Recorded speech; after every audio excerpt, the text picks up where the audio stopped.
문서진 기장 도와주세요. 자, 이렇게 요즘 같은 시장에서는 무엇을 보면서 투자하느냐가 중요해집니다. 단순히 기업을 선점하는 걸 넘어서 기초부터 실전까지 제대로 배우고 진짜 투자자로 성장하고 싶다면 오늘 문서진 기장의 교육과 안내 주목해 보시면 되겠습니다. 자, 문 기장님, 오늘은 어떤 내용 준비되어 있을까요? 네, 오늘은 채권 이야기인데요. 네. 이미 채권 이야기 하니까 이미 관심이 없으실 거예요. 그걸 우리가 뭐 배워야 돼? 라고 생각하실 수도 있는데요. 제가 환율을 설명드렸던 것처럼 지금 현재 시기에서 우리가 연준이 금리 인상을 한다. 그래서 뭐 채권 가격이 올랐다 떨어졌다. 이걸 알아야 우리가 흔히 말하는 시장의 타이밍을 우리가 알 수 있는 거예요. 그렇기 때문에 채권과 관련된 부분은 저는 좀 설명을 우리가 어느 정도는 알고 가야 된다라고 해서 제가 설명을 준비했는데 저도 제가 이업을 하면서 가장 먼저 제가 이제 원래 환이랑 그다음 채권 투자 원래 제가 이제 트레이더였거든요. 그때 가장 하기 싫었던 게 네. 채권 공부였어요. 아, 진짜요? 네, 저도 굉장히 채권 공부를 하기 모두가 싫었거든요. 싫어하는. 네, 굉장히 재미없는 과목입니다. 네. 만약에 고등학교로 따지면 물리 같은 과목이라 보시면 되고 굉장히 지루하고 네. 그리고 계산할 것도 굉장히 많아요. 오. 알아야 될 것도 이론적인 부분도 굉장히 많은데 제가 여러분들에게 지금 그걸 설명드리려고 하는 건 아닙니다. 네. 왜냐하면 이 방송을 보시는 분은 채권 전문 트레이더가 되시려고 하는 게 아니니까 그렇죠. 그렇게까지 뭐 말킬의 법칙이든 볼록성이든 이런 걸 제가 설명드리지는 않을 거거든요. 그래서 그건 너무 걱정하지는 마시고요. 최소한 채권 가격이 이렇게 형성이 되는구나. 그래서 금리가 올라가면 시장이 이렇게 움직이는구나. 그래서 금리가 떨어지면 이렇게 움직이는구나라는 걸 제가 가르쳐 드리기 위해서 제가 그 정도만 충분히 쉽게 여러분들에게 설명드리도록 하겠습니다. 일단 먼저 채권을 봐야 되겠죠. 뭐 채권은 다들 아시는 것처럼 말 그대로 그러니까 돈을 빌려준 증서입니다. 내가 여기 얼마를 빌려주고 대신 이자를 얼마나 주겠어라고 하는 차용증이라고 생각하시면 되고요. 뭐 이걸 뭐 정부가 발행을 하면 국채인 거고요. 회사가 발행을 하면 회사채인 거고 그다음에 일반 공공기관이 하면 공채가 되는 겁니다. 그래서 그렇게 보시면 되고요. 그다음에 이제 채권을 투자했을 때 우리가 얻을 수 있는 수익은 뭐냐면 많은 초보자분들이 채권을 투자하면 채권 금리가 몇 프로다라면 이자만 생각을 하세요. 내가 이자를 받고 나중에 채권 원금 흔히 말하는 이 만기가 끝나면 그냥 원금을 돌려받으니까 그냥 내가 생각하는 건 그러면 이자만 받는구나라고 생각하시는데 그렇지 않습니다. 채권은 이자 수익도 있는데요. 여기서 매매 차익도 있어요. 그러니까 만기가 끝나기 전에 채권을 팔면 그 채권 가치가 변화가 있거든요. 그 변화되는 상황에 따라서 매매 차익이 생깁니다. 오늘 우리가 알려고 하는 건 이 부분이에요. 매매 차익이 어떻게 생기고 이게 어떻게 시장에 영향을 미치는지를 제가 설명을 드리도록 하겠습니다. 그래서 수익은 이렇다라고 보시면 되고요. 뭐 액면가는 말 그대로 얼마, 만기 얼마 우리가 돌려받는 원금이다 보시면 되고요. 표면금리는 약속된 이자율, 우리가 이제 전문용어로 쿠폰이라고 하거든요. 앞으로 연리 한 2% 주겠어, 연리 3% 주겠어, 뭐 이렇게 말하는 약속이라고 보시면 되고요. 만기는 다들 아시는 것처럼 언제까지 상하를 한다라는 거고요. 자, 오늘 핵심입니다. 이 부분이 이해가 안 갈 수도 있어요. 자, 가격과 금리거든요. 채권 가격과 금리는 그냥 일단은 반비례라고 일단 외워두세요. 그냥 무조건 일단 외워두세요. 채권, 이 말은 뭐냐면 채권 금리가 올라가면 채권 가격은 떨어지고요. 채권 금리가 떨어지면 채권 가격은 올라갑니다. 자, 지금 이해가 안 되시죠? 일단은 무조건 채권 금리와 채권 가격은 반비례다. 요것만 일단 외워두세요. 제가 왜 그런지 뒤에 설명을 드릴게요. 자, 보시면 채권 금리가 상승을 한다, 채권 가격이 떨어진다. 왜 그럴 것 같냐? 예를 들어 드릴게요.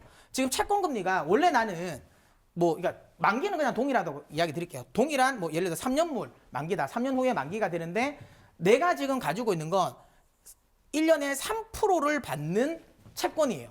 자, 그런데 기준금리가 올랐어요. 네. 그래서 앞으로 발행되는 건 예를 들어 4%가 발행이 된다. 1% 올랐어요. 그 앞으로는 4%가 발행이 된대요. 그러면 말씀드렸죠. 채권 금리가 올랐으니까 채권 가격은 떨어지는 거잖아요. 네. 그럼 왜 떨어질까? 보세요. 지금 내가 투자하면 내가 가지고 있는 채권은 1년에 3%밖에 못 받아요.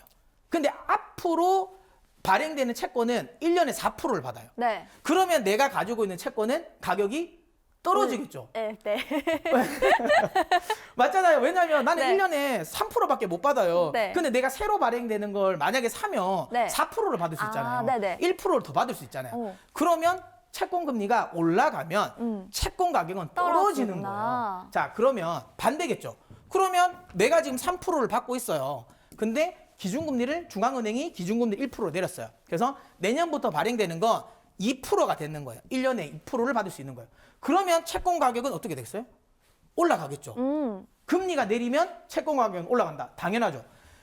내가 지금 가지고 있으면 나는 1년에 3%를 받아요. 네. 근데 내년에 발행되는 새로운 채권은 1년에 2%를 받는 거예요. 오. 그러면 내가 지금 가지고 있는 게 그러니까 새로 발행되는 것보다 1%가 더 많이 받을 수 있잖아요. 그러면 당연히 내가 지금 가지고 있는 게 당연히 더 가격이 비싸지겠죠.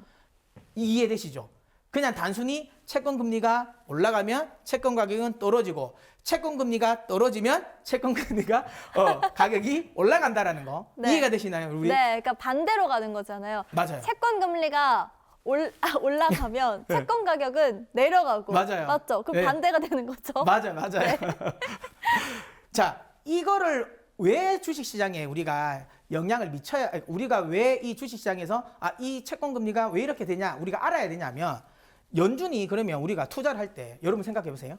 자, 앞으로 연준이 금리를 인하할 겁니다라고 이야기를 하죠. 네. 그러면 여러분들은 채권을 매수하는 게 유리할까요? 아니면 채권을 매도하는 게 유리할까요? 앞으로 지금 현재 연준은 채권 금리를 내릴 거예요. 네. 그러면 채권 가격은 앞으로 어떻게 될 가능성이 높겠습니까? 올라갈 가능성이요. 그렇죠. 오. 채권 가격이 올라갈 가능성이 높겠죠. 네. 그러면 우리는 어떤 생각을 할까요? 그러면 앞으로 우리는 채권을 투자할 때 지금 채권을 사볼만 하겠구나라는 게 되는 거죠. 네. 맞죠? 그 다음에 또 반대로 만약에 지금 연준이 금리를 올릴 것 같습니다라고 한다면 어떻게 되겠습니까? 지금 연준이 금리를 올려? 그럼 앞으로 채권 가격은 떨어질 것 같죠? 네. 그러면 앞으로 그럼 채권을 우리가 투자를 해야 될까요? 말아야 될까요? 떨어지면 네. 해요. 아니죠. 하지 마요. 그렇죠. 하지 마요. 천사시네요. 내가 돈을 주겠다는 거니까. 그렇죠. 앞으로 채권 금리가 그러니까 흔히 말하면 올라가면 네. 채권 가격은 떨어지는 거니까 네. 우리가 채권 투자는 안 해야 되겠다라가 되는 거죠. 자, 그러면 우리가 여기서 알 수 있는 게 있어요. 뭐냐? 채권 금리가 떨어진다라는 건 결국은 연준이 지금 현재 시장이 안 좋게 보는 거예요. 경기가 안 좋다고 보는 거예요. 네. 경기가 안 좋기 때문에 채권 금리를 낮춰서 경기를 흔히 말하는 부양시키려고 하는 거예요. 그게 결국은 시장이 금리가 떨어져? 안전자산 선호도네? 앞으로 경기가 안 좋을 것 같으니까 그러면 안전자산 선호도가 높아지니까 그러면 채권 쪽에 투자가 많이 되겠다. 이거 말 그대로 아까 말씀드린 것처럼 채권 흔히 가격이 높아진다라는 거 시장의 리스크가 커졌다는 거예요. 네. 이해가 되시죠? 네. 시장의 리스크가 커졌다. 채권 가격이 올라갔습니다. 채권 금리가 떨어졌습니다. 근데 이게 왜 시장이 안 좋아진 거야? 지금 제가 말씀드렸던 이 설명을 들으면 경기가 안 좋아질 것 같구나. 그래서 사람들이 채권을 많이 사는구나. 그럼 채권 가격이 올라가네? 채권 가격이 올라가면 채권 네. 금리는 떨어지네. 이해가 되시는 거죠? 네. 반대겠죠. 앞으로 경기가 너무 좋아질 것 같아. 그래서 경기를 좀 눌러야 될 것 같아. 그러면 연준이 금리를 올라야겠죠? 그러면 채권 가격은 떨어진다라는 거. 그리고 앞으로 경기가 되게 좋네? 그럼 굳이 왜 안전자산인 채권을 사? 그냥 주식을 사. 그러면 채권을 팔겠죠? 네. 채권을 많이 팔면 채권 가격은 떨어지고 그러면 금리는 올라간다. 이해가 되시죠? 네. 요것만 여러분들이 오늘 확인하고 알고 가시면 제가 보기엔 채권 관련 부분은 다른 거 더 안 보셔도 됩니다. 딱 요것만 알고 가셔도 투자와 관련된 부분에 있어서는 제가 보기에는 굉장히 좋은 팁을 가지고 갔다. 이렇게 제가 말씀드리도록 하겠습니다. 저희 두 번째 혹시 종목 기내식도 준비가 되어 있을까요?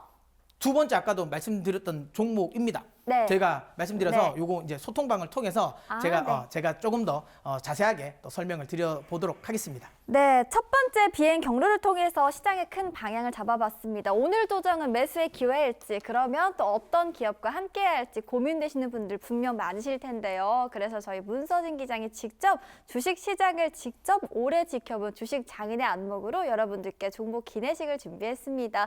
단순한 눈에 띄는 기업이 아니고요. 저희 기법으로 특별히 엄선하고 선별한 종목인데요. 이 변하는 시장 속에서도 핵심 종목 기내식만 챙기신다면 빠르고 제대로 된 매수의 기회도 잡아볼 수 있겠습니다. 주식 투자가 어렵다면 오늘만큼은 문서진 기장과 함께 기회의 항공편 탑승해 보시죠. 저희 소통 창구 통해서 들어오시면 종목 기내식 제공해 드리니까요. 꼭 참고해 보시길 바라겠습니다. 네, 조금 더 자세히 알려드려 볼까요? 저희 화면 하단에 QR코드가 나가고 있습니다. 여러분 모두 휴대전화 가지고 계시죠? 일단 휴대전화를 얼른 꺼내주세요. 그리고 휴대전화 카메라를 켜주시고요. 여기 QR코드 부분에 스캔을 하시면 되니까요. 이 부분도 활용해 보시길 바라겠습니다. 저희 소통방 참여하시면 받아볼 수 있는 3가지 혜택도 알려드리겠습니다. 먼저 첫 번째가 있겠죠. 시장을 가장 빠르게 읽는 실시간 이슈 뉴스 분석, 기장의 시선에서 정확하고 꼼꼼하게 풀어드립니다. 지금 흐름이 어디로 움직이는지 바로 확인이 가능하겠고요. 저희 두 번째 만나볼게요. 저희가 소개해드린 종목요, 기내식, AS 전략까지 모두 챙겨드리겠습니다. 투자 전략 세워보시길 바라겠고요. 저희 세 번째 만나보도록 하겠습니다. 주식이 처음이라도 걱정 없는 초보 투자 교육, 저희가 기초부터 실전까지 여러분을 진짜 투자자로 안내 도와드리도록 하겠습니다. 자, 아쉽게도 저희는 마칠 시간이 되었습니다.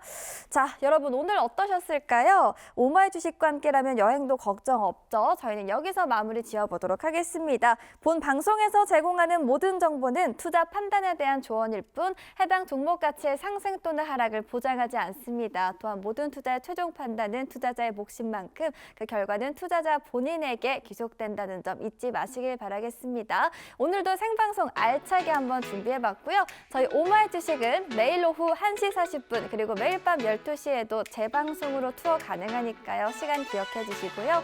OBS 경인TV 채널 고정해 주시길 바라겠습니다. 오늘도 시청해 주신 여러분 고맙습니다.